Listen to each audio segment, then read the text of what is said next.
and then politely sitting back down. Is there anybody that'd like to identify themselves for the record? Thank you all. Yes, sir. James Taylor. Hey, Mr. Taylor, thank you for being here, and please come back. Anybody else? Ron Harwell. Mr. Harwell, thank you as well for being here, sir. Anybody else that'd like to be recognized? Ernest Hurst Jr. Ernest Hurst Jr. Nice to see you, Mr. Hertz, and thank you for being here. Anybody else that'd like to identify themselves? Thank you all for being here. Please come back and welcome. Moving on, agenda item number 5, Commissioner's Court opening remarks. Commissioner Lenny, I think it's your turn to start. Yes, sir. Okay. I'll settle that. Yeah. Really? Oh, a lot going on since the last Commissioner's Court. Attended a town hall meeting with State Representative James Lozano. I also attended a watermelon social for CASA, which is a court-appointed special advocate. They are in need of CASA members. And if you're interested or want more information, you can call Jennifer Knapp. The office number is 361-542-4407, or you can call her cell at 361-362-9511. Also, had a couple speak to me about wanting to close off part of a county road that's a dead end, so basically told them the process of which they need to follow to get that done. Whether they do it or not, but at least they know how to do it and what to do now. So, also, Dawn Tarver had reached out to me about helping her spearhead a community leadership project she has to do for a school project for herself. So, we are planning on doing something the last Saturday of this month. So everyone pay attention to Facebook, so it'll be out there soon for more information. I was called by Mrs. Audrey Herrera Ramirez about some mattresses that were dumped. So thank you to Robbie Guerrero. About 8:30 that evening, we went and picked those up. Got that done. Friday, myself along with Kenneth Mendoza from Road and Bridge, we attended a surprise retirement luncheon for Mr. Albert Bridge. So again, congratulations to Albert, and thank you for your many years of service with the city of Beeville. The Girl Scout Troops 98008 is reaching out to the community for assistance. There are several events that the Scouts want to participate in, and they're needing items donated, like cardboard boxes, crayon, scissors, construction paper, glue, mason jars, chalk, tissue paper, old white bed sheets, paint, costume jewelry with Egyptian theme. And these items will assist them with their STEM learning. And for those that don't know what STEM is, it is the science, technology, engineering, and mathematics. So if anybody has anything to donate to the Girl Scouts, they would greatly appreciate it. Also, Mr. Mike Rodriguez had contacted me about the Obrero store, and that there were some things that were wrong with it, and he wanted to know what we could do to try to help out Mary and her daughter Sylvia Garza. That was on a Friday. By Saturday, Patty Johnson at Alamo Hardware had donated a bunch of paint and materials. McCoy's had donated a hot water heater. There was a man that donated a 4-ton air conditioning unit, and we had a guy that donated a bunch of security cameras. So it was wild. By Monday, there were over 200 shares on Facebook about this community project. Channel 3, 6, 10, the CW, and Telemundo all ran the story. There were literally hundreds and hundreds that knew about it. It was overwhelming to see the people that reached out to donate either their time, money, materials, and food. And I want to thank Renee Ibarra from Pizzarific. He donated food Monday to everyone that was there helping. Had a lady that wanted to remain anonymous that bought Whataburger meals for everyone that next afternoon. And Christina with Beeville Ponset had donated a bunch of food the following day. Also, Vivian Garnica had reached out from El Jardín and wanted to donate a bunch of breakfast tacos the next time that we did something like that in the morning. So there was a flood of people reaching out to all of us. We had, we're still needing to do some cosmetic restoration, some electrical, plumbing, HVAC, and whatnot. And just want to put this out there to those that are concerned about permits. I had spoken to the city manager and the assistant city manager, John Vincent and John Chan, to make sure that we were on the right track with the permits. And he advised me to paint or do cosmetic restoration does not require a permit. If you're putting up new HVAC, electrical, structural, and plumbing, you do. So when that time comes, I can assure anyone that is concerned about this that the appropriate people will be pulling permits if required. We're currently working with local vendors as well as vendors in Corpus, and also the owner of the Houston Astros, who supplies a huge number of convenience stores in the Houston area, to do a one-time restocking for this store to get them up on their feet. This is a community effort in doing this. It's not about political party affiliation. It's not about political lines. It's all about coming together to help Mary and Sylvia Garza get this Obrero store up to code and back on their feet.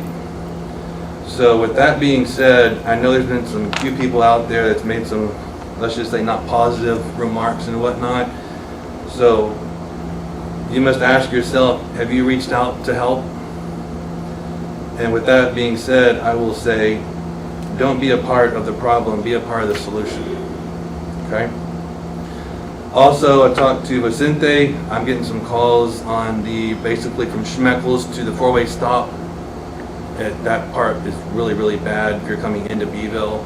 He said he's aware of it. They're waiting on their budget to get done to see what they're going to have. And he said hopefully by the end of September they will go out there and do that portion of the road correctly. So, because now it's worse than a washboard. And this evening I will be attending the First Responders Appreciation Dinner at the Expo that is put on by Mr. John Galloway. With that, I will pass to my left. Thank you, sir. Appreciate it.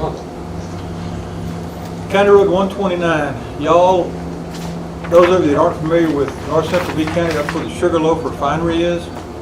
I had a call from them, met on site. They're concerned about fires. They want to do some extra work in the county right away. We gave them the green light to go ahead and do some clearing and cleaning so we wouldn't have fires up there. Attended the Pettis fundraiser. A lot of people there.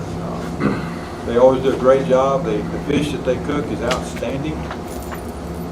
Also attended the Solid Waste Committee meeting and the Council of Governments Executive Committee meeting. We have another one tomorrow, I think, Judge, in Corpus. Had some county road issues, phone calls, one thing or another, referred them to our road and bridge folks. Molly and Ms. Gravetta and her crew are doing a great job. They got right on them, and got some follow-up calls that, man, they've already taken care of it. Attended a meeting in Mineral, about 35, 40 people there, current events, one thing and another. Keep y'all up to date on the solar panels north of Mineral. The Orsted operation, they have the 68 wind turbines that have been in operation about a year now. And the solar panels are being delivered. And if you go by what they're doing, the infrastructure is there, which is a line of posts. They're placing the panels in the boxes in between the lines. I talked to the guy that's going to be doing the commissioning. They have to do the installation, electrical hookup, and then they come back and do the actual commissioning. And that is happening as we speak. He said it's going to take probably to the end of the year to get it all done. And to remind everybody, it's 1 million solar panels are going in up there. So it's going to be pretty awesome. I'm thinking that with those black solar panels, it's going to create quite a heat sink in that area. We'll see how it all works out. I know that there's been some vegetation that's grown up around the infrastructure. They're probably going to have to go in and herbicide that and get rid of that because they don't want vegetation on those solar panels. So the wind turbines are showing up in the tax rolls this year. I'm still waiting to get some information from the tax office exactly how many dollars that is, because we have 3 different sets of wind turbines here, Skidmore, Tynan, and Papalote that have all contributed to the tax base, and we appreciate that. We really do. With that, Judge, I will pass to my left. Sir, Commissioner Beeville? All right, last week was pretty busy, so I do want to give you an update on the roof on the Langley building. That is complete, and invoice has been turned in. We had a local contractor that got the bid awarded to them, so we appreciate that, and also anytime we can help somebody that's local, that's a plus. And it was done by Mr. Telescota's Roofing. You go by Jefferson Street, you can go by and see it, it's done now. The privacy fence is also being started. I had a little hiccup with that one because we didn't know where the setback was from the city until John Chin, excuse me. John Chin came back and got us straightened out on that, so we know where the setback is, and they have already began their work. So the posts are already up. And then the demo of that old shed that's there, that's an eyesore, it's being demoed as we speak right now. While we're in court, they're knocking it down. So that'll be that'll be gone from there. So if you go by there later on, you're going to see a lot of cleanup, a lot of progress going on in that area around that old jail. Old jail, right? Old jail, okay. Real old jail. I had a meeting with the Bee Development Authority. We're still working with Neo Industries and then trying to get them all straightened out there and getting them kicked off and on their hiring process and getting their equipment's coming in, and they're getting people flown in from different parts of the country to hook all that equipment up. So it's pretty exciting to go see that out there. I did go help Friday. Went to go help, my wife and I went to go help with the decor and set up the tables and chairs for the 9/11 for Mr. Galloway tonight. And we did that on Friday. And then still Blanconia from Hurricane Harvey. The check is in stage 5 out of 7. It's supposed to be here within 5 to 10 days, and they can order the material to have our new volunteer fire department out there in Blanconia, Texas. So we're looking forward to it. Hopefully by the end of the month we'll have a check and some steel on the ground so they can begin their work. I attended a town hall meeting with J.M. Lozano last week, and then Friday I had a meeting with Philip Beatrick, and he's with the Nueces River Authority, and he's a planner 1, and he does work for the colonias in the area. So we're within 150 miles of the border, which lets us qualify for some grants, and there's 0% grants. So that means that the county doesn't have to put anything in there, just get the plans ready. So after a meeting here, and I invited Commissioner Olivares, he went to take a ride with us. We went to go see the Finner Street area, the Wofford Lane, Old Houston Highway, 1st through 3rd Streets, Hidden Acres, and Country Villa and Oatmots. And then he took a lot of notes and things like that. So every section has to have at least 12 dwellings in it. And you got to check all the boxes for each section to qualify, but it qualifies for septic, for water, for roads, for drainage. So there's 4 or 5 items that we can help in those areas, but we got to make sure all the homework is done beforehand. So he came down, I'm working with him, and I don't know which one, whether he's going to go your direction next, or Commissioner Lenny or Commissioner DeWitt next, but we got that done. So that was my week, and then tonight I'll be attending the 9/11 dinner. I'll pass to Commissioner Olivares. Thank you. Good morning, everyone. First of all, I'd like to start out with a little recognition. I'd like to recognize the scoring team, April, Jennifer, GrantWorks, Angela with GrantWorks, for assisting in the proposal review that we've been working on pretty diligently for the past couple of weeks. Pretty informative for me, pretty intense review, but we got to pass. So I wanted to thank everyone for that. As far as just some general information, I'd like to recognize Roads and Bridges for, number 1, completing the driveway repairs in Tynan. Second, I'd like to recognize our maintenance department, John. Thank you. The walkway is looking pretty good out at the Justice of Peace Center, so it's going to help alleviate any kind of safety issues that are here. So thank you, John. It's work in progress, looking good. Also, there was an issue that came up last week concerning some dumping at our facilities there in Skidmore. There was a recommendation to get a gate. That gate has now been put up and securing our property. So that was good. So upcoming this week here, I have several meetings that are coming up. Number 1 is, meeting just got changed again, but I was going to be meeting with our tax collector, tax assessor collector, Michelle, but because of our schedule this week, we're going to defer till next week. So I'll be getting to that. Also, at the end of the week, I'm going to be attending a tour to go review an EOC building that was built in our sister county, St. Patricio. So it'll be interesting to see how that building turned out and some of the challenges they might have had during the building. Also, tonight I will be attending a 9/11 event tonight as well. So other than that, the rest of the week was primarily focused towards our EOC building, which is going to be built at the Expo Center. Thank you, Judge. Oh, back to Commissioner Fadias. You have the floor, sir. I had a call from Miss Sylvia Garcia Smith from the McClanahan house that had several break-ins, so we're trying to get the McClanahan house that's situated between the old jail and the community center.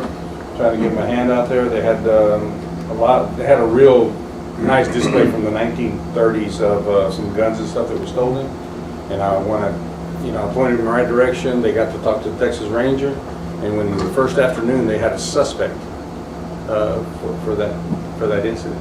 So we're going to try to give them a hand and see what we can do to give them help out. They're a nonprofit, so there'll be an item later on in the agenda for this item. Excellent. Thank you, Commissioner. Thank you all for those informative updates, and excellent job to each of you on your respective goals. And Commissioner Linney, excellent job with the Obrero market. I mean, that's sincerely. Thank you.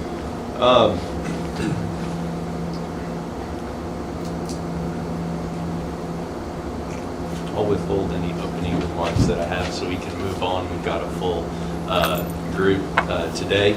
But once again, I'll just briefly commend all of our employees, department heads, and elected officials for continuing to work and strive not only to prepare and provide a balanced budget as we're stewards of public finances, but also in executing their job duties and obligations for the betterment of all concerned.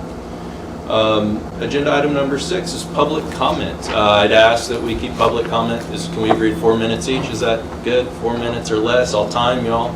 I know we have several individuals that are interested in making public comment. Do we have you didn't have to fill out the whole form, but do we have a list of some individuals that, why don't you bring that up to me if it's okay with y'all? And I know some of y'all may be here to speak about the same thing. If there's one of the individuals that's here to speak about the same thing, if they plan, they want to go first, just let me know. Otherwise, I'll go down the list, and I'd start with Mr. Harwell. Did you want to make public comments, sir? Yes, sir. Thank you. Good morning, everybody. Good morning. Morning. My name is Brian Harwell. I've been a pretty much lifelong B County resident taxpayer since I was born here in 1977. Started working just in junior high. I'm here to express my interest in being recommended for a position on the board of the appraisal district for B County, for the board of directors. Currently I work at Steel Dynamics as a mechanic, and I have been living in the Norman area since 1995, shortly after I met my wife after graduation in high school. We will continue to live there until God calls us home, I guess you could say. And that's about it. Thank you. Thank you, Mr. Harwell. Michael Keeney, Mr. Keeney?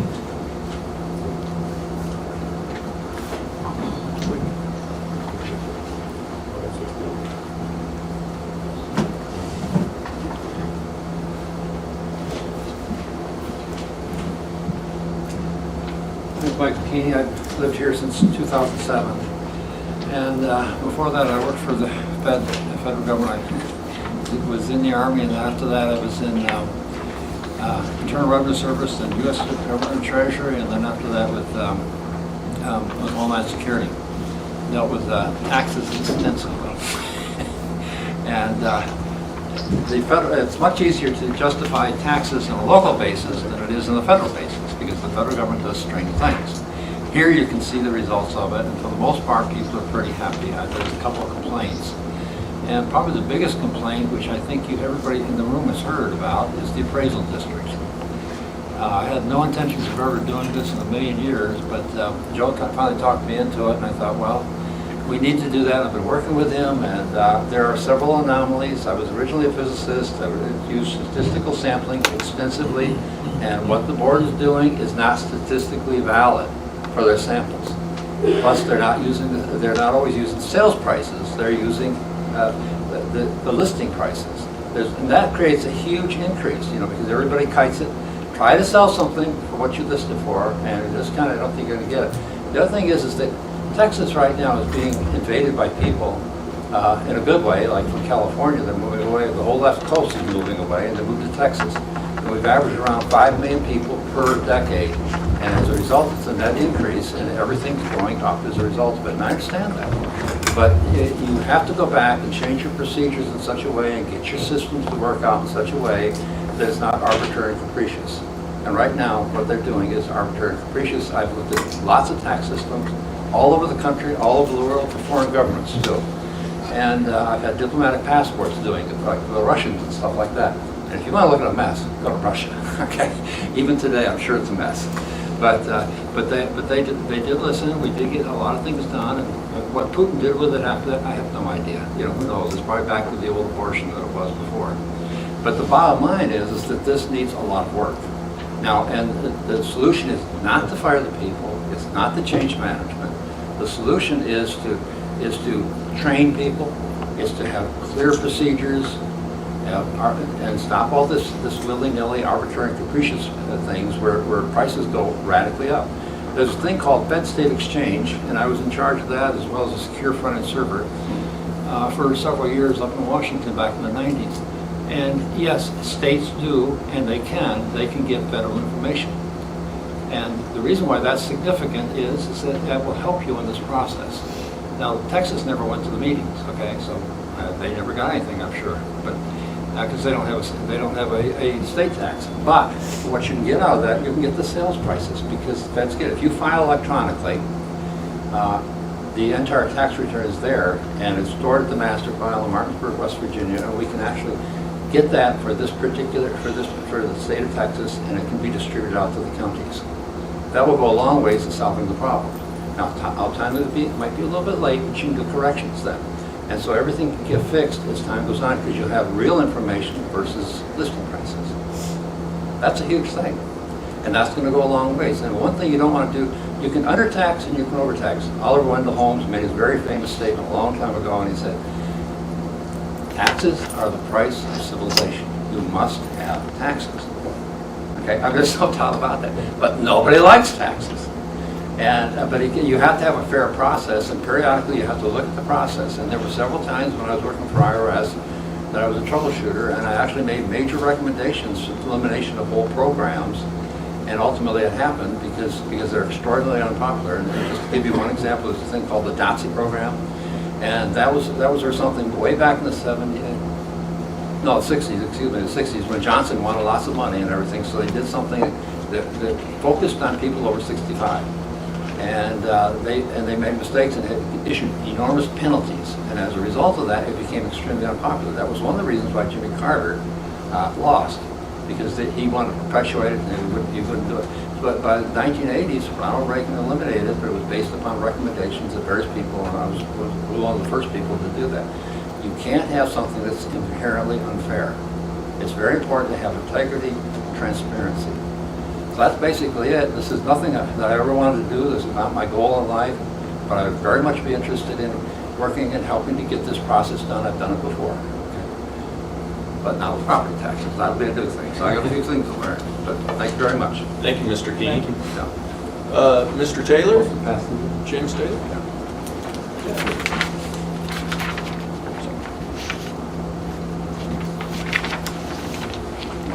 Thank you.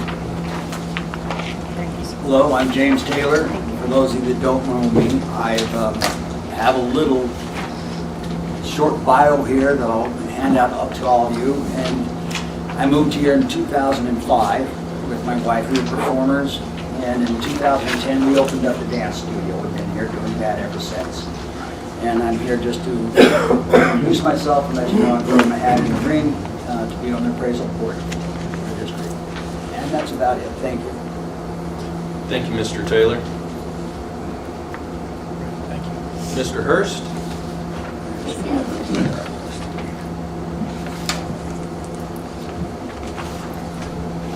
Again, my name is Ernest Hurst Jr.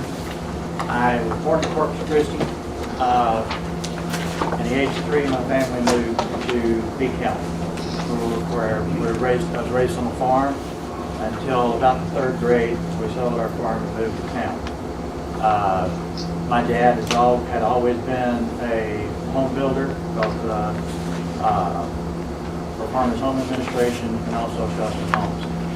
My brother and I were raised in the business. We did the labor. We were the ones that dug the ditches and prepped foundations and everything for pouring of concrete and septic tanks, all by hand, along with working the farm. Moved into town and started the 4th grade here in Beeville. Through high school, so on and so forth, played ball here, went to married, entered the service, and just for y'all's information, I am a gunsmith. I own a CCR gun shop. My family has been in business in Beeville since the early 60s, in retail along with building. I apprenticed under Byron DeGaulle at age 14 and became a certified gunsmith at age 60.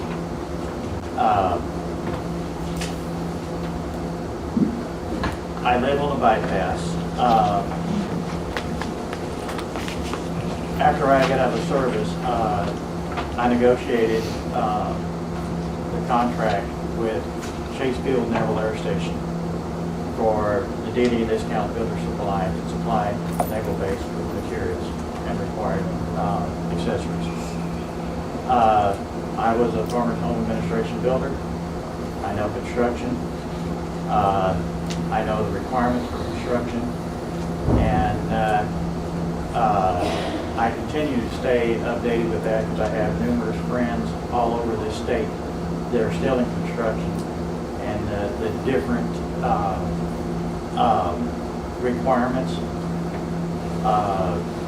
as to sewage, electrical, so on and so forth, and the cost to do so.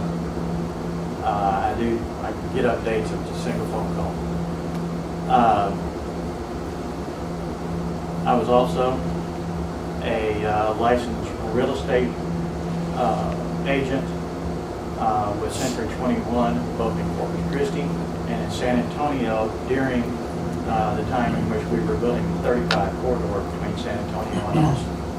So as far as commercial and development in that way, I have experience. Also was a licensed insurance agent at the time. So I've been busy. I moved back to Beeville in 2000 after my dad requested. I was in Dallas. My dad requested that I move back down here and assist him because of his health. And I have been back in Beeville since November 2000. There are a number of members of the Commissioners Board up here that I know. There are people throughout the community that, well, a lot of them have known me all of my life. I'm been suggested that I accept nomination for a portion of the appraisal board, and I look forward to. And it's not something I normally do. I try to stay out, and this is not politics, but I try to stay out. But as Mr. Keeney said, there are things that need to be corrected in this, and not just the county, but in the state. And a lot of it starts at home. You understand where I'm coming from, and I appreciate it. Thank you. Thank you, Mr. Hurst. Thank you. Mr. Carter.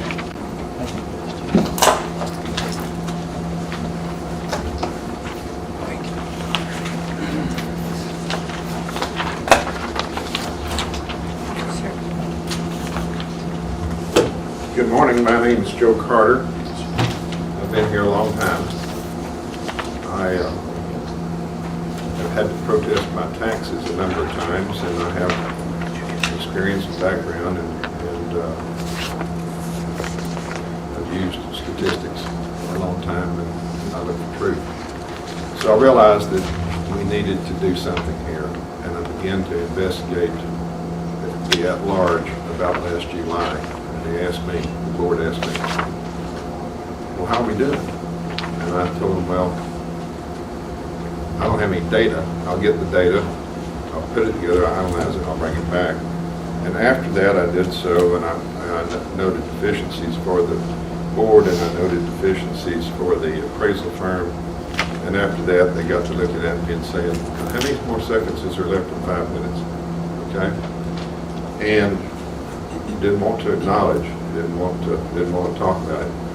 So I went to digging and trying to find out exactly how does this work. And the board of directors for the appraisal district is a pretty obscure, unknown thing. I mean, the county commissioners and the school boards are famous positions, but how do you, when do they meet? Where are they? How do they get on board? Who appoints them and all that kind of stuff is an absolute mystery. And I lived here a long time, and I had to study a little bit to actually find out.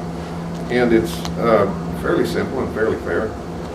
The taxing units collect so much money, and they get so many votes to appoint or nominate and vote for board of directors. And that depends upon their percentage of the total tax levy. The county this year has 27.18% of the total tax levy. That means you also pay 27.18% of the budget. Okay, and so I began to drill into this and say, well, what's going on here? And I looked at the contracts and so on, and I asked the question through information request. Can you supply me with the 2 most recent requests for proposals for the 3-year contracts? And the answer is, well, we don't do that. We don't have a request for proposals. And then I asked for some other things, and we didn't have those things, okay? So, Mr. Lenny, or Commissioner Lenny, I should say, I'm very sympathetic to not raining on anybody's hard work. I have spent hundreds of hours analyzing and gathering data and architecting it together and so on. And I'm here to propose solutions. I have instigated the new nominees for the board of directors. And when I went to visit the board of directors, they told me, well, we just need more budget so we can pay more for a chief appraiser, because we can't get a chief appraiser that wants to stay, because we've had about 5, but they came and they went, but we didn't pay enough money. And so I began to examine that, and I asked the question, do you have any employment records, any employment files? Do you have any exit interviews? How do you know why they're not here if you don't have any exit interviews? So there's no record of anything that could incriminate anybody. But they come and they want a bigger budget. And so I want you to look at this. This is shows how they paid $400,000 a year. And there's 2 contracts represented here. The one that's made in 2018 for 2019, 2021 fiscal years, and the one that's made in 2021 for the 22, 3, and 4 fiscal years. And so there was no competitive request for proposals, and there is no employment records, and there's no exit interviews, and there's no policy procedures within the department, and so on and so on. You have 2 measures of solution and control. One is the budget, and the other is nominating and electing people to the board of directors.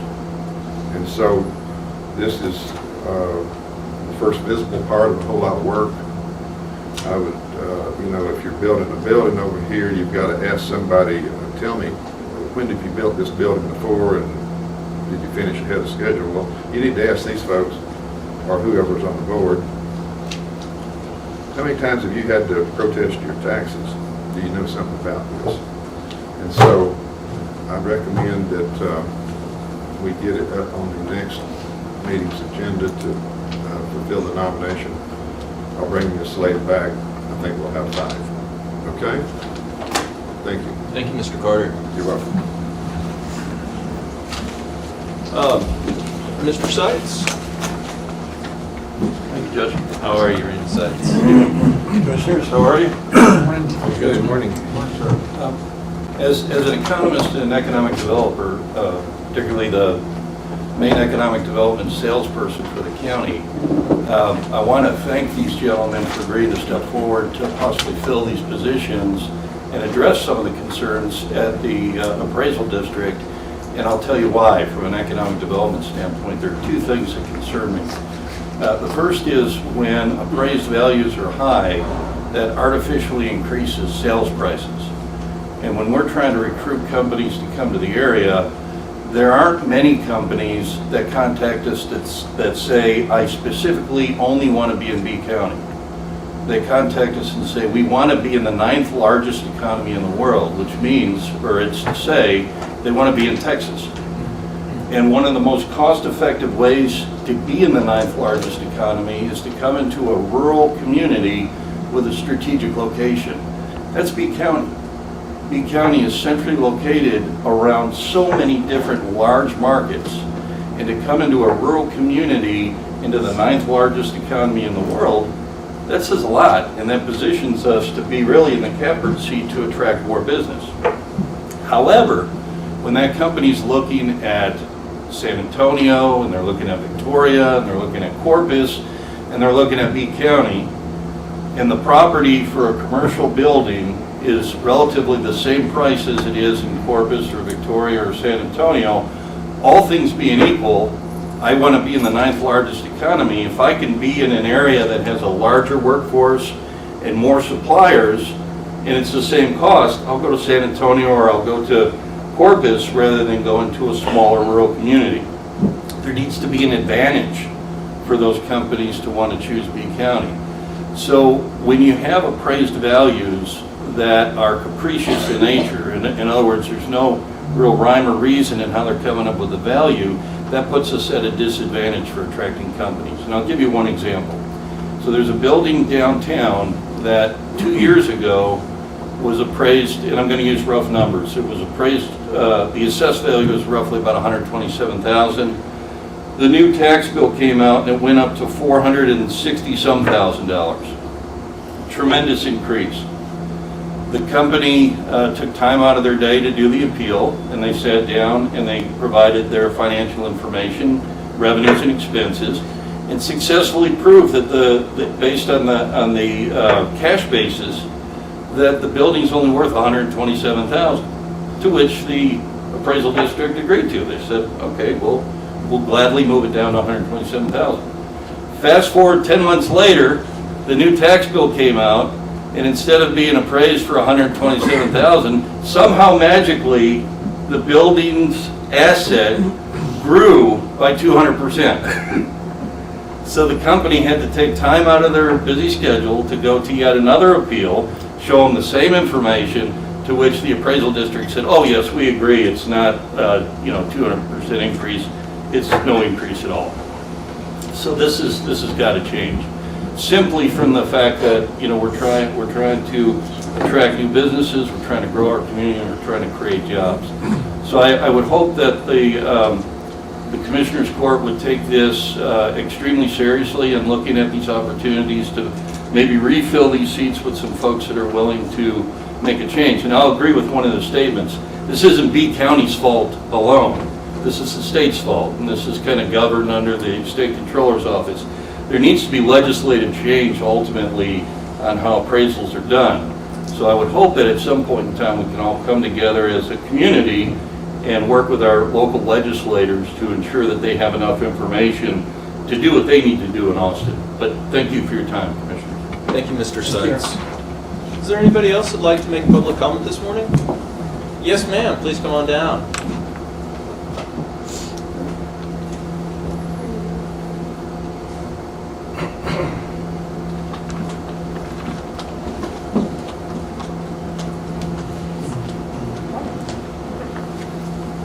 brought in the heavy hitters today. Yes, hi. Please identify yourselves, Michelle. I'm Randy Shower. I'm Penny Green-Rios, and we're with the 41 Buyers Club. We just wanted to invite all of you we're having a purse bingo on October 14th. The 41 Buyers Club is part of the Bee County Junior Livestock and Homemaker Show. We have raised over $50,000 over the last 4 years for the kids, and we've been able to give back to about 300 kids. So we'd love for you guys to come to our purse bingo on the 14th. We have tickets outside if you want one. I'm happy to bring you one, but we just wanted to let the commissioners and the judge know. And we appreciate you guys' support over the last couple of years. Yes. Most of you know I'm the 4-H agent for Bee County, so this goes back to not just the 4-H kids, but the whole Bee County community for the youth that go to the show in the BCJLHS. Those of you in the crowd that are not aware of that, we also encourage you to come, maybe check it out, figure out what the BCJLHS is all about. Come to the fundraiser, maybe meet some of the kids that it's going to help. So if you would like to come, let us know. Give us again is it September 14th? October 14th. October Did I say 14th. September? No. Okay, I just didn't October catch it. 14th. And the grand prize is a Louis Vuitton, y'all, so. And there's and Well, now you have all of our interests. Christmas for $50. Christmas is yes. right around the corner, so It's exactly right. 20 games. So. October 14th where? Out at the expo. At the expo, and at what time? It 5:30. starts at 5:30. And if anybody was interested in looking that up later, is it found on Facebook? There's a Facebook, we have a 41 Buyers Club Facebook page. And it's been, Randy's done a great job of sharing it through all the Bee County sites on the Facebook page as well. I'm sure a lot of y'all know where to find me. Thank y'all for your time. Thank y'all very much. Is there anybody else? Yes, sir. Please come on up. And please identify yourself for the record. Hi, my name is Aaron Delgadillo. I work with the Coastal Bend Wellness Foundation, and I work for the Project Reach. And today I was going to pass out some information to the Commissioner's Clerk. Could you spell your last name for me? It's Aaron. Your last name? DELGADILLO.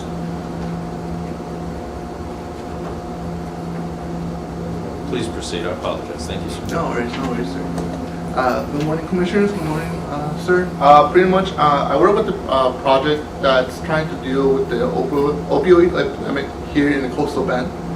And after speaking with the sheriff here at the Bee County Sheriff, he recommended I came to not only talk to the JPs, but also talk to the county commissioner and the judge himself in order to introduce themselves to the things that we have to offer. Right now, my program is trying to tackle the opioid epidemic in all the Coastal Bend, from as far west as McMillan County to south to Brooks and north as Fuji. We're trying to get our hand in order to be able to help your community as best as we possibly can.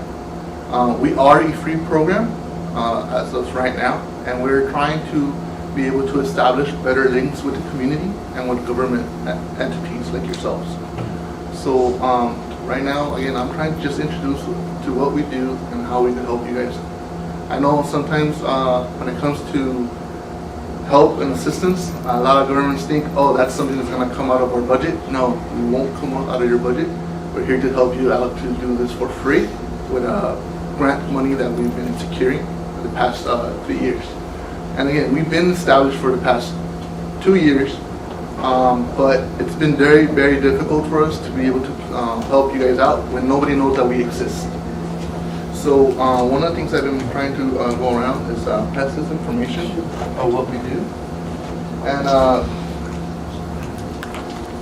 to create a memorandum of understanding with the county in order to be able to help each other out. I'll leave more information with the executive if you need more information. Thank you.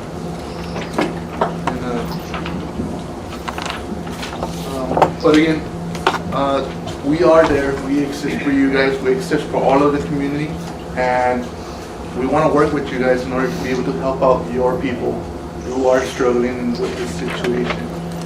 We are aware that there's the opioid and fentanyl epidemic and crisis at the border, and that's something that we would like to help out.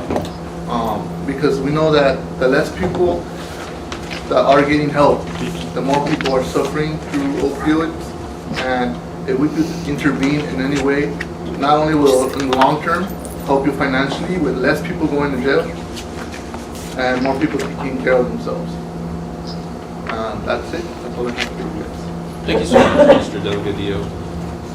Really appreciate your time and your presence here this morning. And if you'd like to meet with Ms. Pettis in my office after the meeting, you're more than welcome to leave any additional materials. Thank you, sir. Is there anybody else that'd like to address Commissioners Court this morning? Okay, moving on. Agenda item number 7. The following items are of an administrative nature. Commissioners Court has been furnished documentation on each item, and all such items may be acted upon by one vote without being discussed separately unless requested by a Commissioner or County Judge. I have a motion to approve. Do I have a second? Second with comment. I have a motion and a second. Commissioner Olivares, you have the floor. Just, Madam Auditor, I just want to bring you to, I guess, the number 7. Number 7.C.1A, I think there's a typo in a line item transfer showing $1,500 and then a $45 increase, and I think it just missed a number there, that's all. Okay. Nothing major, just wanted to point out a typo. We'll get that changed because it'll affect Anna. Thank you, Commissioner. Good catch, Commissioner Olivares. Any other comments, questions, discussions? Hearing none, all those in favor, please indicate by saying aye. Aye. All opposed? Motion passes without exception. Moving on, discuss and consider action on the following items. I'm going to do a little rearranging this morning. I'm going to start by moving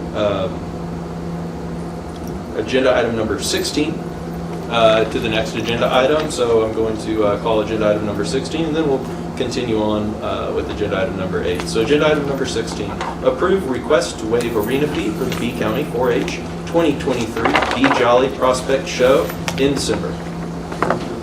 I have a motion and a second. Further discussion? Ms. Shower, we have some students here today. Yes, let me grab her. She's coming.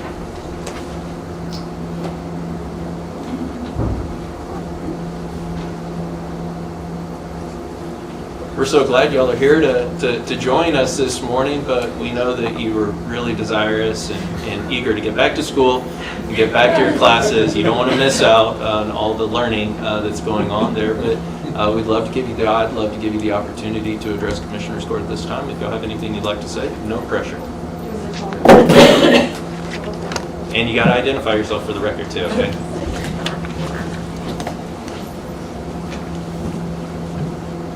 Sorry, we were given things we were supposed to say, so. Gotta get it all pulled up. Good morning, everybody.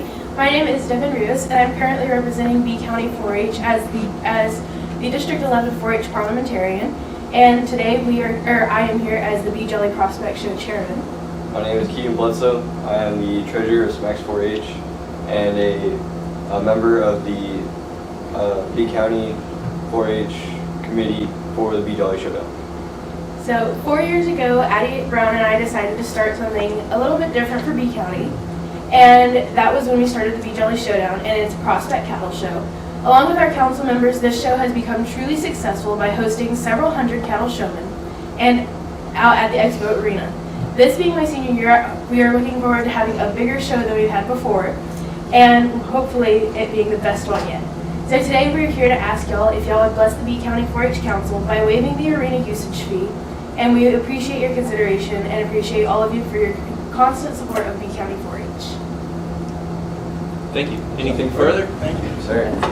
Ms. Rios, Mr. Bledsoe, thank y'all so much for being here this morning. It's great to see you growing up in fine young adults, and you are now excused to go back and learn more stuff at school, which I presume is where y'all are going immediately after you walk out the door. If you'd like to wait for the vote, though, is there any further discussion?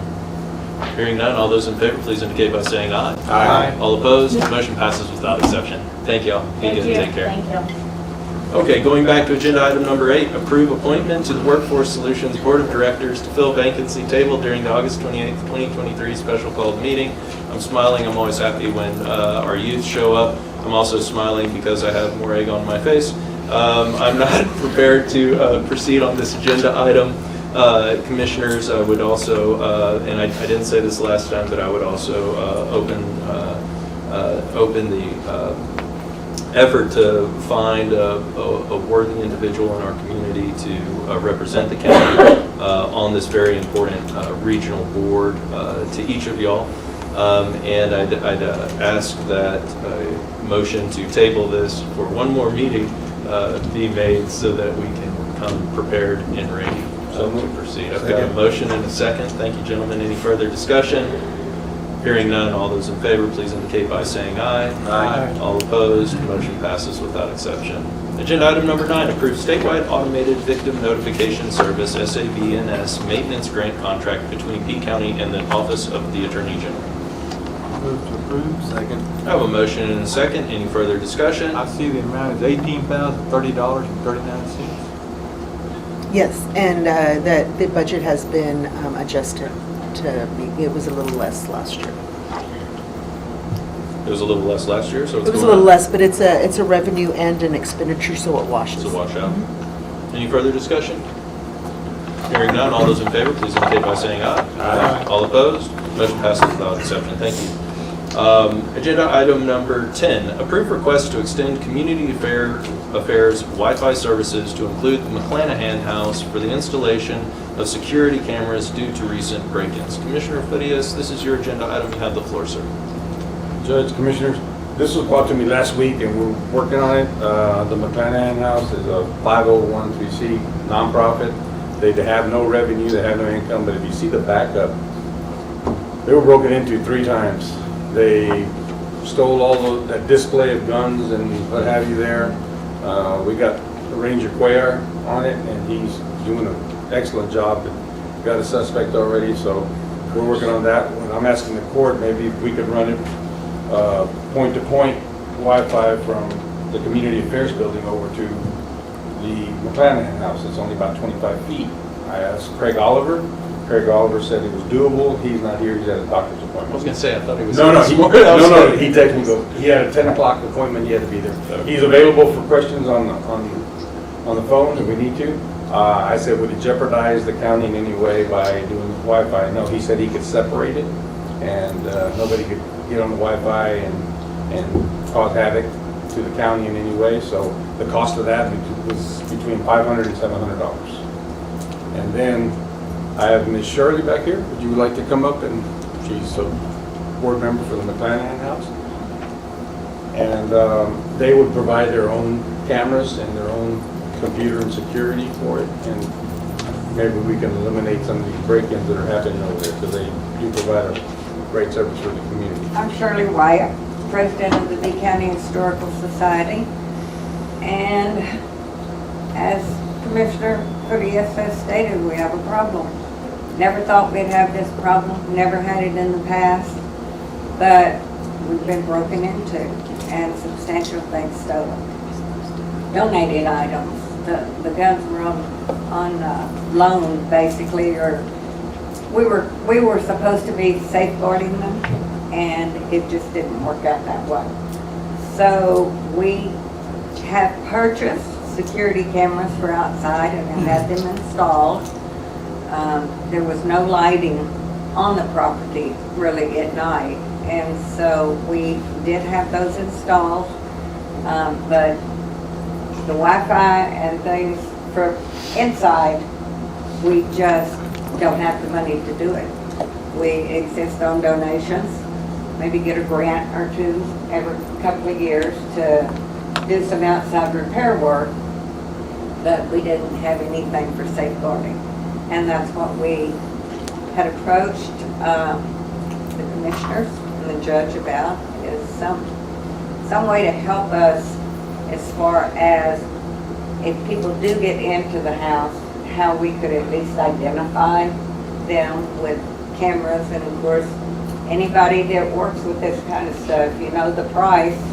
You have a monthly fee for having Wi-Fi, you have the putting it in, have all of those things. And we've asked the Commissioner's Court to help us out in any way that they can. Judge, I have asked Mr. Craig if he would donate his time to install it for no charge, and he has agreed to it. So he will do it in his off time, but he said he would donate his time and his expertise as far as putting it in. For the wireless point? For the wireless point, yes, sir. Absolutely. One thing that we need to be cognizant of, this exists on county property. That way, we don't want every other 501(c)(3) saying, hey, you did it for them, you do it for us. This facility is on county property. It's between the old jail and it's between the community affairs. It's not like we're going to go out to all the 501(c)(3)s, okay, we'll do it for you too. This is a little different critter, and I totally agree with what we want to do. Excellent. Thank you, Commissioner. I'm sorry, critter. Any other discussion? We're getting some clarification up here. No, but Money's I'm asking, I guess I'm asking the judges and commissioners if they would agree to, the cost would be between $500 and $800 to move that, get the point to point. Motion, sir. That's my motion. I have a motion and a second. Further discussion? Our agenda packets are available online. Somehow you find them, you go to the public notices calendar, and then you click on the agenda, and it takes you to another website. Anyway, if you can find that, in the agenda packet, and if not, Ms. Pettis can guide you. Just give us a call anytime, day or night. What's your cell phone? Sorry, I digress. But seriously, in the agenda packet, there are 3 photographs of the display cabinet. Y'all, it's hard for y'all to see it, but those are old 1930s and 20s collectibles that were on loan to the McClanahan house, and they were all stolen. The ranger said he has possibly tracked a couple of these still here in the county, but the rest of them, and they stole the certificates of authenticity, whoever owned them or where they came from. They not only stole the gun, they stole the certificate to go along with it too. So I'm sure they're on the internet somewhere, or a collector, or somebody's, they're on sale someplace. So. And it's a historical tragedy, but it's also for the families that had loaned those guns and other materials. It's a true loss for them as well. And just to let anybody know that reads about this in the paper, there's nothing left to steal. Which is a great shame as well, because the display is wonderful, or was wonderful, and the fact that we can't display items of historical significance is a real tragedy. The only item or two that was left that would be worthy of anyone to steal have been taken out. So, it's not, we don't advertise what we've got in there, but people come through and they see it. So, anyhow. And I know I speak on behalf of all the commissioners when I thank you and your board for everything that you do to preserve and display items of historical and cultural reference here in B County, as well as to help educate the youth of B County, who I know stop by the McClanahan house periodically. So thank you for all that you do, and I'm sorry that y'all are struggling with this recent spate of break-ins. Anything further? If there's nothing further, all those in favor, please indicate by saying aye. Aye. All opposed? Motion passes without exception. Thank you. And if you'd like to donate to the society, Ms. Wyatt, how can they get in touch with y'all? Well, we've got lots of presents on Facebook. Okay. We have a internet connection, however you want to call it. Anyhow, we have a B County Historical Society website, and you can tap into that and see what we've got and see how to get in touch with us. I could give it to you, but nobody's going to write it down. So. Thank you so much, Ms. Wyatt. Facebook is a real good place to find us. Yes, ma'am. Thank you, Ms. Shirley. Okay, moving on. Agenda item number 11. Approve recommendation to award bid that was received under request for proposal RFP number 22/23-011, Emergency Operations Center, tabled during the August 28th, 2023 special call meeting. Before I entertain any motions, I'm going to turn the floor over to Commissioner Olivares. Commissioner Olivares, you have the floor. Please proceed. Great, thank you, Judge. Hello, everyone, again. First of all, I'd like to start to be clear that the county, under no circumstance, has done anything illegal, and we have been above board throughout this entire process. Also, I'd like to recognize the scoring team again, that we didn't just rubber stamp and give an approval to the lowest bidder, and I'll explain that reasoning why. Judge, I'd like about a minute just to give my preface before I give my official response on the item number 11. Certainly. Please proceed. I also like to recognize Commissioner DeWitt, and I really appreciate this, and I applaud your efforts here for challenging me or questions about my fiduciary responsibilities, and also the ability if I had to go to court to testify. Fair question. You know, I'm new to the board. I'm the rookie. However, I think it's important for the court to understand, you know, a little bit of my background. While working for Shell, I was in upstream major projects, managed projects around the world, not only here locally, but I was accountable and responsible for managing millions of dollars throughout the project, in addition to project staff. So it's important to know I'm a little familiar with fiduciary responsibilities.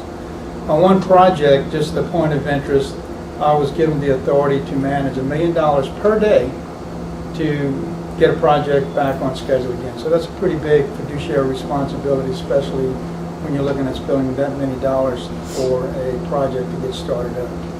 On the outside of Shell, they held a securities license managing investments and retirement accounts for individuals as well too. So I just wanted to point out to the court that fiduciary responsibility is pretty important. Since then, you know, I'm also very familiar with the fiduciary responsibility for our county as well too, and I will ensure that that is being upheld.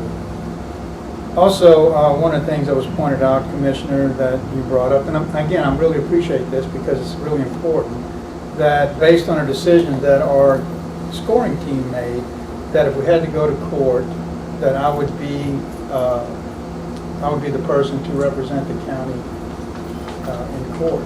Just for the record, I just want to let everyone know that while I was working for Shell, I was appointed as a representative, as an expert witness, as in a major lawsuit, and participated in many other legal issues. So I'm very familiar with the process, and by no means or way, I think everyone needs to understand, you know, I have a vested interest in the county, and I would never put the county in any, or jeopardize any of the county in any type of litigation. So I'll make sure that everything is being done above board. So I think it's important to understand that. Also, like to recognize, you know, the team has made an extensive effort to understand the contract that's in hand, the drawings, the specification, and the bidding process. Thanks to grant work and the auditor's team for assisting me in identifying where some of these disconnects were, which there were a lot. And every day we learn something new. Every day we peel back the onion. Even as of Friday, we understood there was another process that probably should have been discovered. One of the things that we discovered is us, as the commissioners and county judge, should have known about the Texas government code and should have validated that it was part of the bid package. I didn't know that. I know it now, and it will be in the future. However, that came to a surprise probably to all of us. So anyhow, we identified some big gaps, not only on the engineering side, but also on grant works, that we need to tighten up on our overall process and what, you know, how can we work to do better. Anyhow, what we identified, there's basically in the Texas code, there's 3 types of bidding processes. One is a sealed competitive bid.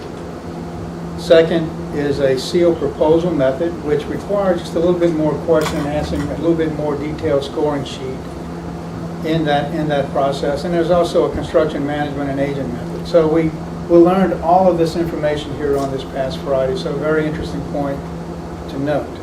So a little bit of a history. There's way a lot more information. I'll be glad to sit down with anyone and discuss what were the challenges that we identified and moving forward. Now, Judge, I'd like to go ahead and make my official statement on number 1, removing the current action item that's on the board.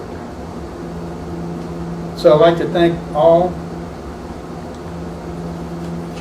for everyone's diligent work throughout this whole process and the EOC solicitation to seek the best outcome for the county. The current solicitation is for sealed bids, we believe. I did find some discrepancy again in the bid package that suggests that it could have been proposed. However, some information was left out. Anyhow, this procedure requires that the county award to the lowest responsible bidder. That is a key point. The lowest responsible bidder may not be the best fit for the project and the county. The selection committee and the engineer disagree on the lowest responsible bidder. Rebidding this project allows the county to solicit under a sealed proposed method, which has been clearly identified in the Texas Code. It would allow us to add additional scoring criteria and select the contractor that the county believes will best deliver the best results. Following this method, the county will publish their request for proposals, which include a scoring sheet with weighted values based on what the county determines will demonstrate capacity to provide the best project at the best value. This may include questions about project management, staffing, subcontractor selection, monitoring, local impact, hiring, problem solving, and other factors that the county may want to consider in the award of this project. The county will again gain the ability to renegotiate or negotiate the top ranking contractor. The county and the engineer may discuss options for scope and time modifications and associated with the price modifications to negotiate an acceptable price for the top ranking contractor. If the county does not reach an agreement with an offer, the county will formally and in writing end the negotiations and will move into a negotiation with the highest bidder rank, the contractor until a contract is received. This process continues until a contract is reached or all bids are rejected. However, I need to point out to the court, there is some risk that the bids could be higher than the original bids and increasing the county costs. However, one of the things that I did not identify this weekend is because of the miscommunication on the latest addendum that went out, our contractors may have bid on the wrong size generators, and that's about a $200,000 difference in cost from a 750 generator to a 350 generator. So just to be aware that there could be a potential of going up, but I think ideally we should see some discount in the overall price. There's also a factor of additional time that would be required during this process. The project will need to be advertised for a minimum of 14 days. The selection committee will need 7 to 10 days to rank the proposals and negotiate the contract, and then bring their recommendations back to the court for your approval. Rebidding the project with additional selection criteria will help ensure that the contractor is able to provide the best project for the county. So I'd like to thank GrantWorks for assisting with this documentation, their legal department for providing some additional advice to the county as well. So thank you. So Judge, my proposal for item number 10 would be to remove the existing proposal to award, and then I guess we can address the next agenda item. Can I ask a question? Yeah, absolutely. Let's open discussion. Explain to us why the low bidder is rejected in simple terms. Yes. So the bids that went out, it appears that they went out as in a proposed method. The government code allows 3 separate bidders process. In the first bid, in the sealed bidding method, it says the lowest responsible bidder. And how do you identify that lowest responsible bidder is based on the committee identifying who that contractor is and what value they can bring to the table, not just low cost. And I think that's where the differences come in, where our engineering firm made a recommendation for the lowest bidder. However, our scoring team is looking at it from the lowest responsible bidder who can actually get the work done. And in doing so, in that process, there were some additional questions that were asked of those contractors whether they could perform the duties. That being said, when it came to the official scoring, all of the scoring sheet matched the information that was provided by the contractors. So there was no ambiguity or disconnects as far as the scoring sheet. So we didn't evaluate them as it was mentioned, that we took safety and we used safety against that contractor. We did not do that. Was the question asked about their safety performance? Yes, it was. And I think that's an important role. So Commissioner, that's the biggest difference is in that initial bidding method, it requires that the county. But you're not answering the question. Okay. In one sentence, how can we say that the lowest bidder is not responsible? Can I just, and I hate Please. to interrupt you, but That's okay. hold that question and Okay. hold that answer. I'll speak for myself. When I think what we're considering is rejecting all bids. Correct. I think that's what is on the table and is being considered. And as far as I go, as far as I'm considered, any consideration that I'm making, any deliberation that I'm making this morning with request to this agenda item is related to that. And I think that's what, I wanted some clarification, but I didn't want to interrupt That's you. not what the agenda item says. I understand the agenda item says approve recommendation. Right. Right. So if there is no recommendation to approve, then it's a rejection. So that's my point. You're asking him, and you're welcome to ask him specific questions. But as far as I'm considered, the issue that we have is, are we approving a recommendation like the agenda item says, or are we not? We're not. Approving a recommendation, or is that? And I think that's what you're trying to say. That is correct. That I'm Thank you, not Judge. looking Yes. at, and I'm just speaking personally.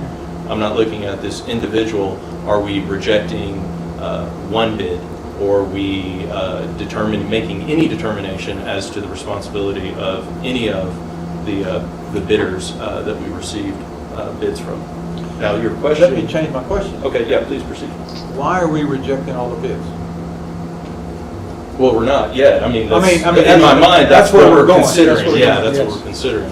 So the reason we're rejecting all the bids is primarily because of the disconnect that we have between the county and our engineering firm. Our engineering firm made a recommendation to go with the lowest bidder, and no other consideration was given to the other bidders.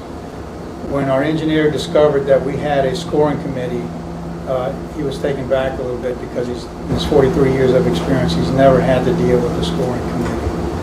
So because of all the contentious information that's been provided and discovered, we feel that it's best to reject all bids, start fresh, and rebid the process under a proposal in lieu of a sealed bid as stipulated into the Texas Code. And just a thought, and I appreciate what you said about it's going to take more time. It may cost more money, which we don't have. Correct. We're beating the bottom of the bucket now just to go with what we had here. Mm-hmm. We may never get it built. We may not get another bid. All these what ifs and everything. I'm very concerned about what we're doing. I really am. So great question. One of the things that was discovered during the bid process, and there was some confusion on what did the contractors actually bid on. So one of the things that was identified by the scoring team is that we had requested a 350 kW generator. However, what actually went out and what the contractors bidded on was a 750 kW generator. Difference of about $200,000 there, Commissioner. The second part to that, to kind of answer your question, is that when having discussion with our auditing team, how do we really address, whether this is going to be a schedule or a cost-driven type project? If we would have went over the top, it was suggested back to me that we would have to renegotiate the bid and maybe take a few things off the list to get it to the price that we had allotted budget dollars for. So that would be the management piece of how we would get things back in line as far as what dollars were appropriated to build this EOC. I look at the scoring that y'all did, and I appreciate the scoring committee. I've been on several, we all have. And I look at the scores, and I'll just read them off. Commissioner Olivetti, K&T 75 out of 100, KJM 91 out of 100. Brian Garza 90.5 for KJT out of 100, and 97. 90.5 for Hermetics, The total's 256 versus 281. They're pretty close. They're pretty close. The others are way down, 169, 159 of total totals. I mean, even your scoring committee, the numbers are close out of 300. So I'd like to comment on that. So any type of scoring that you do on a major project is subjective, based on the individual's experience and what they're bringing to the table, and based on the information that was provided. A little bit quick history. I think it's important for the court to realize. When I was appointed to the team, we looked at the initial scoring sheet, if you will. The scoring sheet was put together to evaluate an engineering firm, not the current contract that was identified. Grant Works, the audit team got back together again. They generated another set of scoring sheets. The second scoring sheet had information on there that we did not receive on the bid, so couldn't use that scoring sheet as well.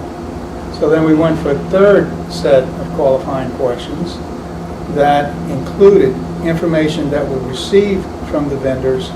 So that's how it was evaluated. The third sheet was actually based on the information that we received from all the contractors. So I think it was fair and equitable to do that. Those scores were put together independently by the individuals, and those are the scores that we came up with.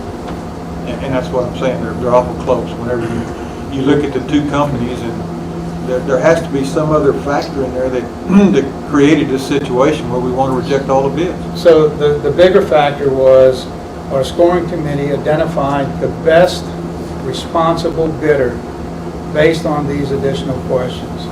Our engineer of record protested against that, basically that we shouldn't have made any inquiries around safety. And if you look at the Texas Government Code, for that suggested information that you request from a contractor, 90% of those additional questions were asked, basically they matched that government code. So that was a good thing. Commissioner, we're trying to select the best contractor that we feel would be available to do the best thing for the county. We totally understand that there is a little bit difference in price. Also, what should be recognized during the discussion, the lowest bidder. Also, in our interview, and I wasn't going to do this, but I'm going to, need to make it public comment here. He basically bought the project, Commissioner. He admitted online that he bought the project he wanted. Normally, when a contractor does that, they also recognize there's disconnect in the specifications, there are inconsistencies in the drawings, and he can make up any costs that he might be losing through change orders. That's the risk that we take. And that's an important note to make, whenever a contractor low bids, he wants the project. The other part I think should be identified.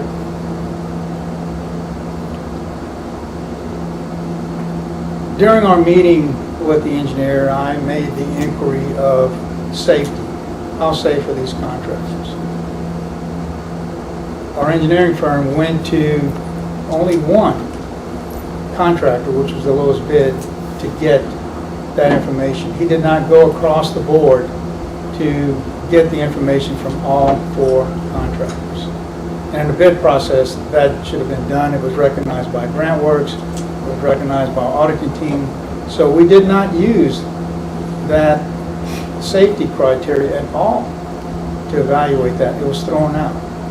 So again, we feel it's in best interest to reject the item number 10, remove the bids, reject all bids, start over again to give us an opportunity to ensure that we're including the right information in our bid specifications, our drawings, and we're playing again on a level field. Judge, I'll call the question. No, we don't have a question pending. Not a question pending. We don't. I don't have anything pending yet, no, sir. Commissioner DeWitt? Or Yes. Commissioner Lynn? One other thing before I saw mine. Now, are we saying that the specs need to be changed now too?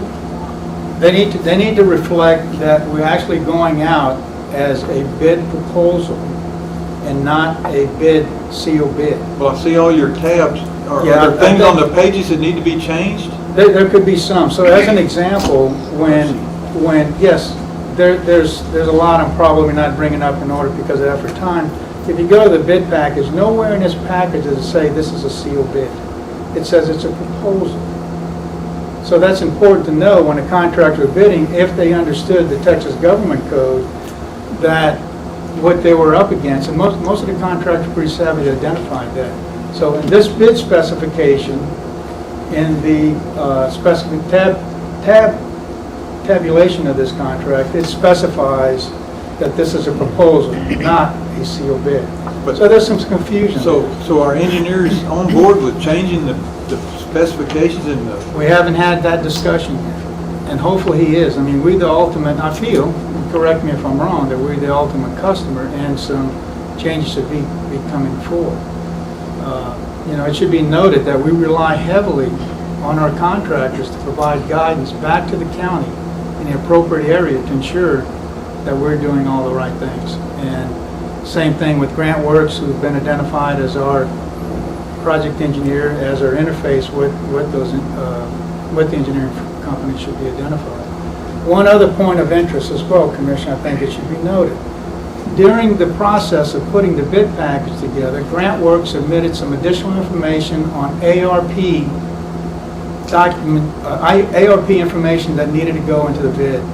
Our engineer of record it was a little bit contentious, did not want to include that ARP information into the bid package. It finally got in, but just to give you a flavor, there was a little bit of a challenge in putting that information in. So those are some of the things that were identified through this whole process. Do we risk losing our engineer in this process and starting completely all over? I think if the engineer could come on board and work with us to a common solution, I think we can get there.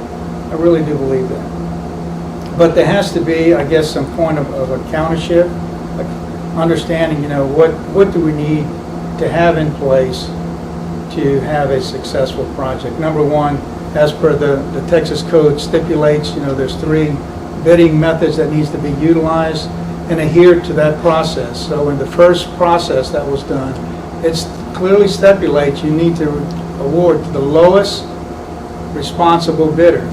And I think our engineer, once he got focused on that, he focused in on that we need to award to the low bidder. That is not the case. I validated this with other counties. I validated this with TAC. So I did my homework. I'm not just throwing this out to be throwing it out. Because of all of the disconnects that were identified, I recommend that we rebid, or go out for rebid, reject the current proposal, and go to a rebidding process to get everyone at the same level. When you were talking about our engineer going to the lowest bidder and not going to the other 3, did he give an explanation as to why he did that? I don't believe, Madam Auditor, do you recall? I don't believe.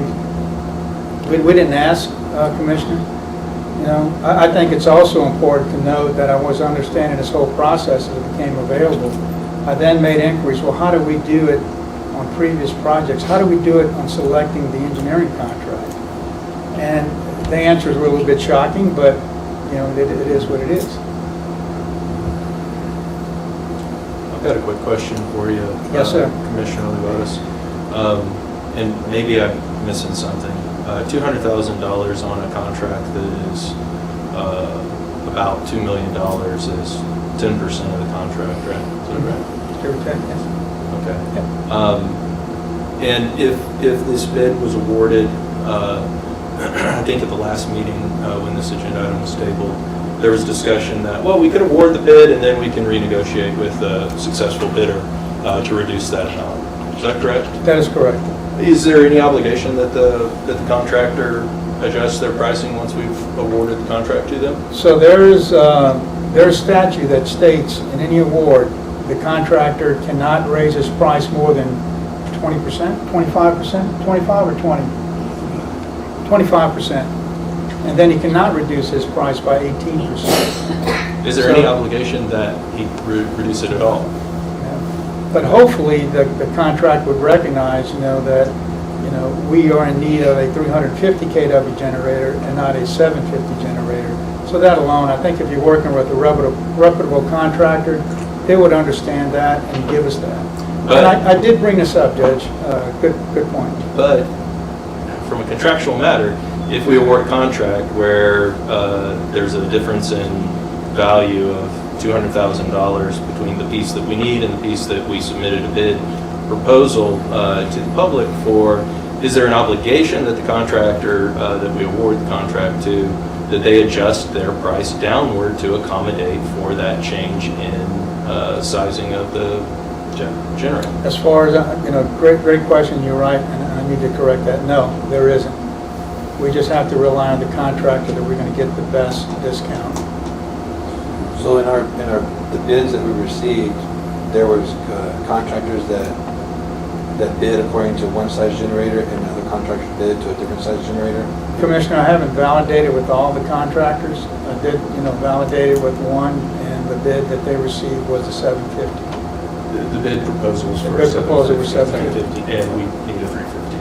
And it's a $200,000 difference, it's 10%. And I understand all the concerns that are being raised. I have a really big concern with putting our trust and faith in a third party after we agree to pay them a set amount if they're not statutorily required to renegotiate with us. The issues that people have may be different than the issues that I have, which is okay. No, and that's a valid point, and thanks for clarifying that, Judge. I think it's an important piece to make, because once you award, to get any kind of a discount back, it's a little bit difficult. Is there any way to talk to them prior to the award and say, hey, we messed up? I would think so. I would think so. I think, we had that discussion, matter to order. Sorry. I'm muffled that one up. Who are you talking about? Madam Auditor and I had a discussion on that. There's no. That is correct. Nothing to hold accountable to lower it down. He may come That's back. our bid. And you're spot on, Judge. Great clarification. Even though, Commissioner, if we were to award, and you go back to that contractor and say, hey, guys, we made a mistake. It should have been a 350 and we were for 750. Can you lower your price? I don't think there's nothing in the contract. He may give us back 100,000. We don't know what that number is. Over 750K to the generator. That's what you want to hear, today. They've already obligated themselves to buy it. Can I make another comment real quick? Yes, sir. We've, in all fairness, the commissioner, actually both commissioners, y'all both recognized and thank the folks on the county side that have worked, put in a lot of time and effort on this bid proposal. We haven't recognized Mr. Mercer. I've worked with Mr. Mercer. I've awarded contracts to Mr. Mercer the last 13 years. And he probably doesn't remember, but he used to. We worked together when I was on the Beeville Water Supply District Board, both and as a city councilman. Mr. Mercer is not from B County, but he's been working on behalf of B County and its citizens for decades. And wait. Can I clarify? Sure. Mercer Construction Company. Oh, it's a different one? Different. Same thing. Well, shoot. So don't give me that much credit. I was trying to build you up, Mr. Mercer, but I was leading up to this, which is so my apologies on that misunderstanding. But there's no doubt that you spent a lot of time and a lot of effort in putting the bid package together and working with GrantWorks and working with our scoring committee. And I know it's been a little bit of a cumbersome process. And I do want to give you the opportunity, if there's anything you'd like to address to Commissioners Court, I'd like to give you that opportunity now. I have no doubt in my mind that you and Lynn Engineering will continue to work with B County regardless of what decision we make today. And that is based on your professionalism, your dedication, and your efforts supporting B County. But I do understand that there may be some things that you disagree with that we've been discussing here, and I don't want you to be sitting there in the audience and not have the opportunity to address Commissioners Court if you so desire. Okay, please, come forward. Mr. Mercer, Mercer the engineer, not construction. I had big shoes to fill when I went into business. My dad was in business for a long time. And had a very good reputation. As Mercer Construction Company still has a good reputation. One comment was made that there was some contention in between GrantWorks and about putting certain documents. We work for different grant administrators. Some require one thing, some require another. We question grant works, why are you requiring this when this other grant administrator does not? We ended up doing what grant works. Your advisor said it contentious. I don't know if it was all that contentious. So That may have been my word. We questioned. My word may have been a problem. We questioned whether it's really required or not. We acceded to their request. The question said, what was my recommendation based on? There's two requirements. The lowest bid, there's no question. Who's the lowest bid? That's cut and dried. We had different prices. The lowest bid, obvious. Lowest responsible bid.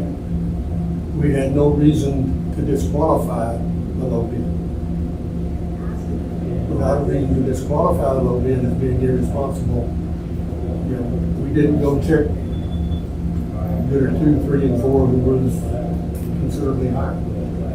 That's the process we use. If we have a bidder that is the lowest bid and we have a bidder that is responsible, with our knowledge of the bidder, we have no reason to believe that. I looked at the qualification statements, and nothing in the qualification statements that would have indicated that.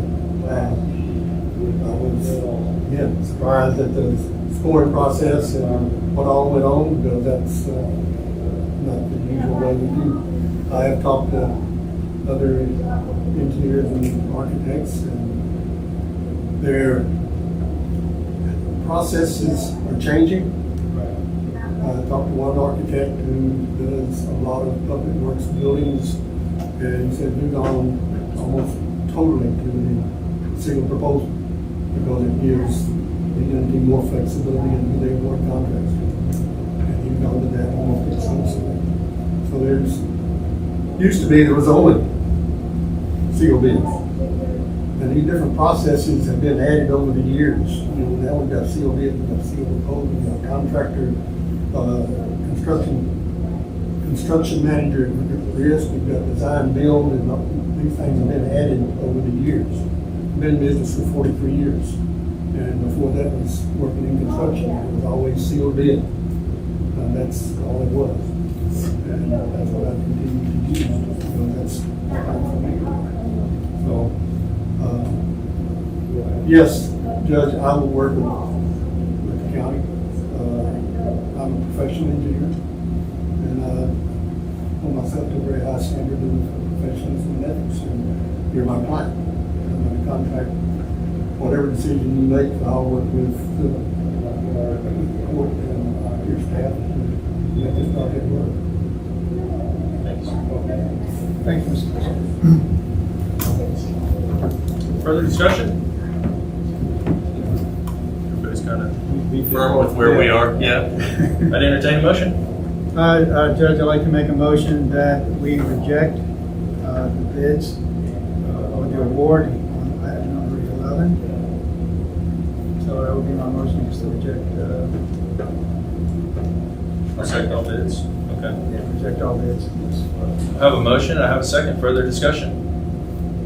Hearing none. All those in favor, please indicate by saying aye. Aye. Aye.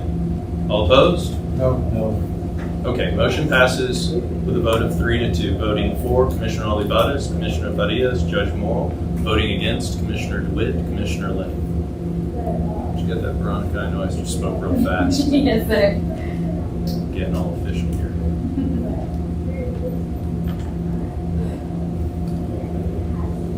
Thank you. Moving on, agenda item number 12, approve rebid for RFP number 22/23-011, Emergency Operations Center.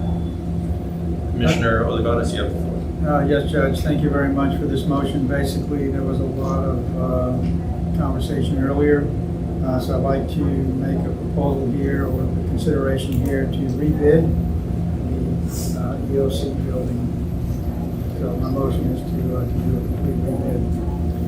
And also to identify the correct bidding method in the initial bid package. Okay, and the bid that goes out is your motion also to correct that so that it actually asks for contractors to bid on what we actually want That is correct. to have constructed. that's correct.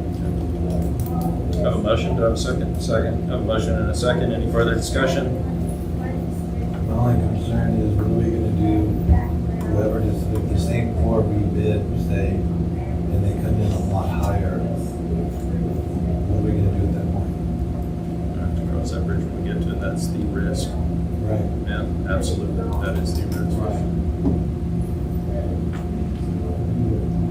Higher or not at all. Correct. Yeah. Or could come in lower.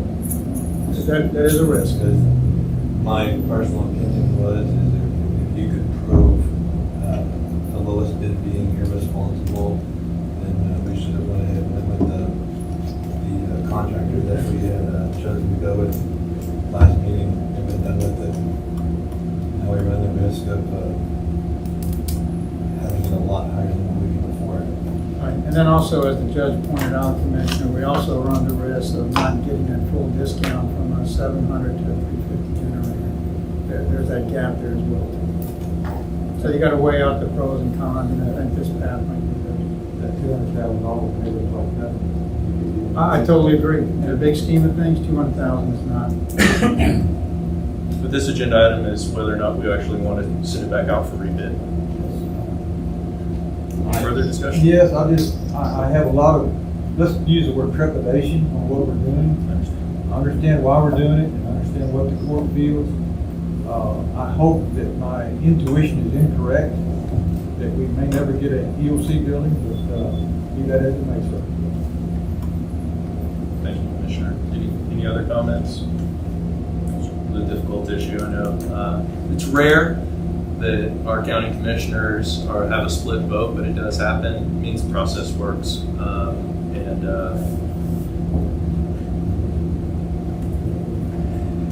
The process works. That's part of it is dissent. And we have to be able to disagree with each other. That's right. You don't want to agree all the time. Right. It sounds, then it'll look like a rubber stamp. Right. I can guarantee it's not. But yet, we know that the whole part does work together, and we do a good job. Yes, I'd like to thank you all for your comments this afternoon. If there's no further discussion, I said this afternoon. We're not going to be here. It's almost We're not done yet, folks. Okay, all those in favor, please indicate by saying aye. Aye. All opposed, motion passes without exception. Thank you, gentlemen. Moving on, agenda item number 13, approve order approving B County Constable Precinct 3, Daniel Madrigal's bond. Commissioner Farias? Yes, sir. This is part of the process of getting the replacement constable in that position, and I ask the court to approve the bond. Second. Motion. I have a motion and a second. Commissioner, would you have the? Yes, sir. Have we canceled Mr. Phipps' bond and got a little refund maybe? Can we do that? I'm sure we're checking into that. Okay, If there's good. any refund news, we're on. Good. We can get some money back. We're at the end of budget year, you should look at for all refunds. We may need it. We always need it. Any further discussion? Hearing none, all those in favor, please indicate by saying aye. Aye. All opposed, motion passes without exception. Moving on, agenda item number 14, approve notice of consolidated precincts for constitutional amendment election on November 7th, 2023. Good morning, Laura Warning, Elections Administrator. As you know, the constitutional amendment requires us to have at least one voting precinct in each commissioners. So we want to do a consolidated so that we have each one of those. They've been identified on the notice of election. It's just kind of like a housekeeping requirement that we have to do. So I need that. If y'all approve it, can be signed.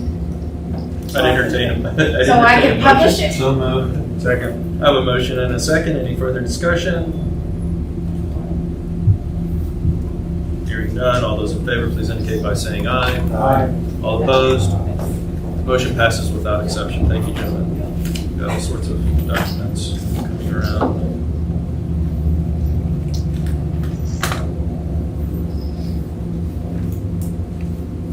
Matt, Ms. Warnix, do we need to sign both the English version and the Spanish version? Please. Okay.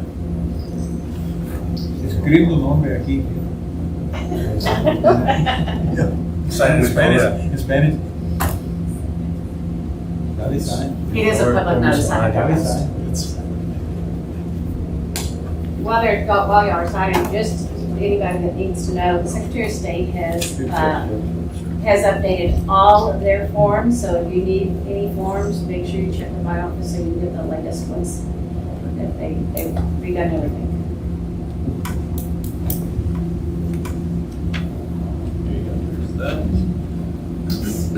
Moving on, agenda item number 15, approved notice of election for the November 7th, 2023 constitutional amendment election. Ms. Warren, do you have the floor? Yes, sir. This is, the selection is ordered by the governor, but we still are required to do a notice of election. It does have to be published in the newspaper, but it does just require the judge's signature on there. So That's your entertained motion to approve. Second. Second. Have a motion and a second. Further discussion? Hearing none, all those in favor, please indicate by saying aye. Aye. Motion passes without exception. Thank you, gentlemen. Does this go back to you, or does this go to, do these need to go to Dolores or to you? No, I need it, because I have to send it to paper for a quote. Okay. I'll send copies to Ms. Candy for both of these signs. Okay, thank you. Here's this one back. Thank you, gentlemen. Yes, ma'am. Thank you, Ms. Warnix. Moving on, agenda item number 17, approve Texas opioid settlement agreements. We have no settlement agreements to approve, so we'll take no action on that item. Agenda item number 18, Hurricane Harvey, Texas General Land Office, GLO, Community Development Block Grant, CDBG, status and project update. Commissioners Farias, Olivares, do you have any update for us on this? Ms. Natalie sent me a text that the proposals are still in review. That's all I've got for the report. Still in the black hole. Still out there. Good for the county. How much money is potentially at stake for the county here? Is it 4.7, 4.7 million? of which 47% of that is in LIT areas, which is Pettis and Titan. Okay. Excellent. Moving on, agenda item number 19, American Rescue Plan, ARP status and projects. Commissioners DeWitt, Lenny, any updates? I think we're leaving our money in the bank, so we may need. Understood. Okay.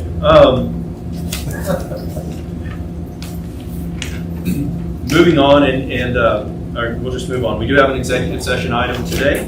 Public notice is given that the B County Commissioners Court may elect to go into executive session anytime during the meeting to discuss matters listed on the agenda pursuant to the authority granted under the Texas Government Code, Chapter 551. Immediately before any executive session, the specific section or sections of the Texas Government Code, Chapter 551, that provides statutory authority will be announced. Upon completion of the executive session, the Commissioners Court may, in an open session, take such action as appropriate on items discussed in an executive session.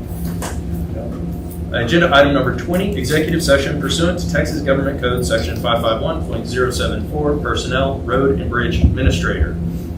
And then it goes on subpart I, return to open meeting and take any action deemed necessary upon decision and deliberation in executive session.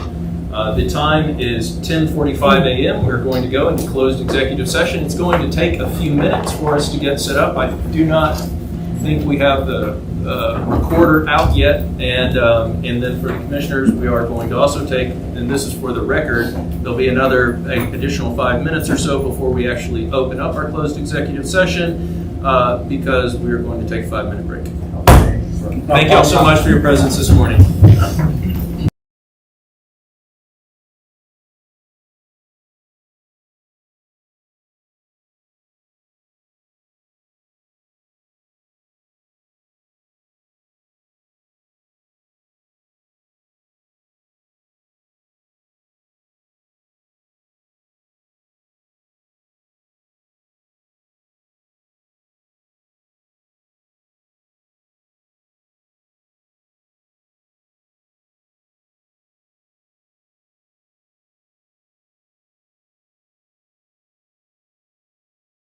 Right there. Trust me, it's not helping. Okay.